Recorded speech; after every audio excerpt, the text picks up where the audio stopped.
प्रभु यीशु मसीह के नाम से आप सबों को जय मसीह। परमेश्वर की स्तुति और महिमा हो। मैं आपके लिए लगातार परमेश्वर से प्रार्थना करता हूं कि परमेश्वर का आशीष आप में बना रहे और आप हमेशा खुश रहे, मस्त रहे और स्वस्थ रहे। प्रभु आप सबको आशीष करे। आइए परमेश्वर के वचन को आज मैं एक विशेष विषय पर चर्चा करने जा रहा हूं और जो मैं आज विषय लिया हूं वह है अनुचित रीति से प्रभु भोज लेना सही है या गलत। उसके विषय में मैं आज आपसे रूबरू होना चाहता हूं। मेरे प्रियो, ये हम सब के लिए महत्वपूर्ण है। जितने भी हम प्रभु में विश्वासी है, बपतिस्मा लिया, उन सबों को ये प्रभु भोज लेना बहुत ही महत्वपूर्ण है। लेकिन जब हम प्रभु भोज लेते हैं तो क्या हम किस प्रकार से कैसे लेते हैं? प्रभु भोज में सीधा आया और मैं चला गया और मैं खा लिया, मैं इस प्रकार से लेता हूं या मैं इसके बारे में कुछ जानता हूं, कुछ विचार करता हूं, मैं कुछ सोचता हूं तब जा कर के लेता हूं। आज मेरे प्रियो बहुत से लोग बीमार हैं, बहुत से लोग परेशान हैं, तकलीफ में हैं और उनके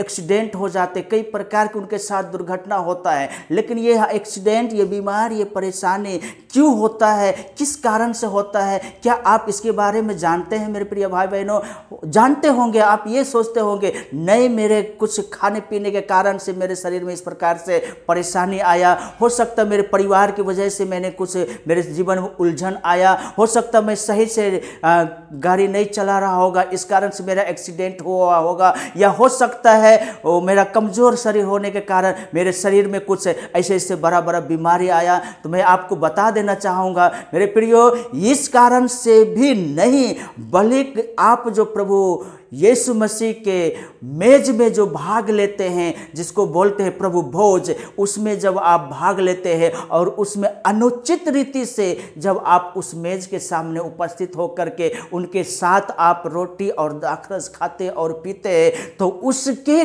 कारण से बहुत से विश्वासी लोगों के जीवन में बहुत से तकलीफ और परेशानी और उलझने आती है। आइए मैं परमेश्वर के वचन को द्वारा आपके साथ में बात करना चाहता हूं कि परमेश्वर के वचन हमें आपको क्या देना चाहते हैं, उसी के बारे में आज मैं आपसे बात करने जा रहा हूं। आइए परमेश्वर के बारे में आज मैंने पॉइंट लिया है, वो 3 पॉइंट है, जिसमें है अनुचित रीति से प्रभु भोज लेना, यह एक आज्ञा है या प्रभु भोज लेना, और तीसरा है प्रभु भोज लेना क्यों जरूरी है। इसी के संदर्भ में आपके साथ में परमेश्वर के वचन से बात करने जा रहा हूं। आइए परमेश्वर के वचन को पढ़ते हैं। पहले कुरिन्थियों उसका 11 अध्याय उसका 27 पद से लेकर के 32 पद में इस प्रकार से लिखा है, इसलिए जो कोई अनुचित रीति से प्रभु भोज की रोटी खाए या उसके कटोरे में से पिए, वह प्रभु की देह और लहू का अपराधी ठहरेगा। इसलिए मनुष्य अपने आप को जांच ले और इसी रीति से इस रोटी में से खाए और इस कटोरे में से पिए, क्योंकि जो खाते पीते समय प्रभु के देह को ना पहचाने, वह इस खाने और पीने से अपने ऊपर दंड लाता है। इसी कारण तुम में बहुत से निर्बल और रोगी है और बहुत से सो भी गए। यदि हम अपने आप को जांचते तो दंड ना पाते, परंतु प्रभु हमें दंड देकर के हमारी ताड़ना करता है, इसलिए कि हम संसार के साथ दोषी ना ठहरे। जी हाँ मेरे प्रियो, परमेश्वर के वचन हमें यह बताता है कि अगर हम अनुचित रीति से प्रभु के मेज में हम भागी होते हैं और उनके रोटी और दाखरस हम खाते और पीते हैं, तो परमेश्वर के वचन बताता है आप परमेश्वर के देह और लहू के अपराधी होते हैं। जी हाँ मेरे प्रियो, परमेश्वर के वचन कहता है कि ये जो है मेरे स्मरण के लिए ये क्या करो, तो ये परमेश्वर की आज्ञा है। लेकिन जब इंसान, परमेश्वर के विश्वासी लोग अनुचित रीति से खाते और पीते हैं, तो वहाँ पर क्या होता है, परमेश्वर के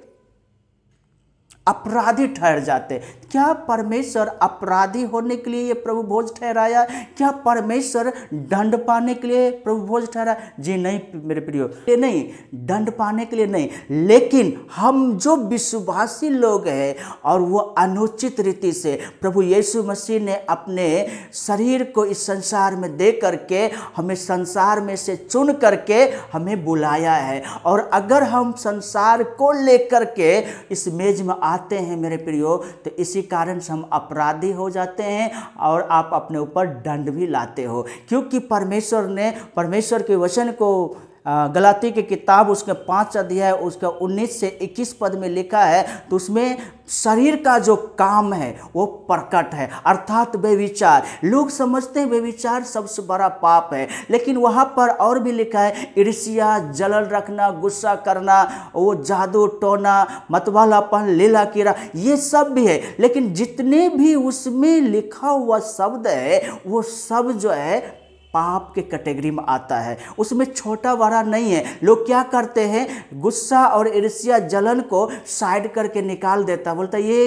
कुछ काम का नहीं है। लेकिन मेरे प्रियो, अगर आपके अंदर में ये है और इसको लेकर के आप प्रभु के मेज में भागी होते हैं, तो कहता है परमेश्वर के वचन आप अपराधी ठहरते हो। इसलिए परमेश्वर के वचन कहता है कि आप अपने आप को जांचो, परखो, आप संसार को लेकर के मेज के पास आए हो या संसार को छोड़ करके। इसलिए हमें मेज के पास आना है तो संसार को छोड़ करके, यानी वो ईर्ष्या जलन जो हम दूसरों को प्रति करते रहते हैं उसको छोड़ करके मेरे प्रियो प्रभु के मेज में हमें भागी होना है। दूसरा बात है यहाँ का कहता है, क्योंकि जो खाते पीते समय प्रभु के देह को ना पहचाने वह इस खाने और पीने से अपने ऊपर दंड लाता। जी हाँ मेरे प्रियो, अगर प्रभु को ना पहचाने और अपने आप को भी ना पहचाने तो आप खा करके क्या ला रहे हो, दंड, अपने ऊपर दंड ला रहे हो। क्या प्रभु यीशु मसीह जो ये प्रभु भोज ठहराया है, क्या हमको आपको दंड पाने के लिए? नहीं, लेकिन अनुचित रीति से जब आप खाते और पीते हो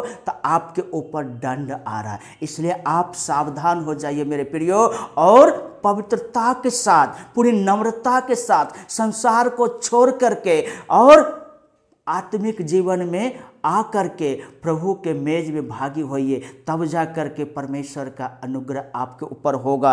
और यहाँ पर क्या लिखा 30 पद में, इसी कारण तुम में से बहुत से निर्बल और रोगी और बहुत से सो भी गए। जी हाँ मेरे प्रियो, आज लोग बीमार हैं, आज लोग परेशान हैं, बड़े बड़े बीमारी से विश्वासी लोग ग्रसित है। उसका क्या कारण है? यही कारण है कि अनुचित रीति से प्रभु भोज में भाग लेने के कारण आज उनके जीवन में बड़ा बड़ा समस्या, बीमारी, तकलीफ, एक्सीडेंट, ये सब उलझाने उनके ऊपर में है। इसलिए संभल जाइए और उस मेज में भाग लेने के लिए आप अपने आप को तैयार कर लीजिए, क्योंकि अगर आप तैयार नहीं करेंगे तो आपके जीवन में आप उस मेज में भाग भी लेंगे और अपने ऊपर अपराधी और दंड और बीमारी भी लाते रहेंगे। इसलिए अपराधी और दंड और बीमारी इस प्रभु भोज के माध्यम से अनुचित रीति से लेने के कारण आपके परिवार में आ रहा है मेरे दोस्तों। इसलिए सावधान हो जाइए।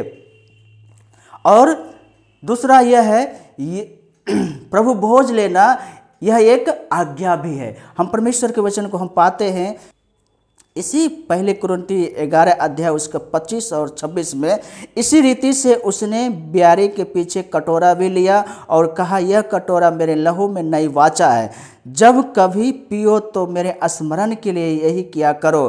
क्योंकि जब कभी तुम यह रोटी खाते और इस कटोरे में से पीते हो तो प्रभु की मृत्यु को जब तक वह ना आए प्रचार करते हो। जी हाँ मेरे प्रियो, परमेश्वर का ये एक आज्ञा भी है कि हम जब इस मेज में भाग लेते हैं तो हम प्रभु यीशु मसीह के मृत्यु को स्मरण करते हैं कि हमारे लिए वो मारा गया, हमारे लिए वो गाड़ा गया, हमारे लिए जी उठा है। उस चीज़ को हम स्मरण करके और उनके मृत्यु को बारे में हम प्रचार भी करते। जी हाँ मेरे दोस्तों, इसलिए ये आज्ञा भी है कि ये लेना भी है। और तीसरा जो है मेरे दोस्तों, वो प्रभु भोज लेना क्यों जरूरी है, तो उसको हम देखते हैं। यूहन्ना रचित सुसमाचार उसका 6 अध्याय और उसका 53 और 54 में इस प्रकार से लिखा हुआ है, यीशु ने उनसे कहा, मैं तुमसे सच सच कहता हूँ कि जब तक तुम मनुष्य के पुत्र का मांस न खाओ और उसका लहू न पियो तुम में जीवन नहीं।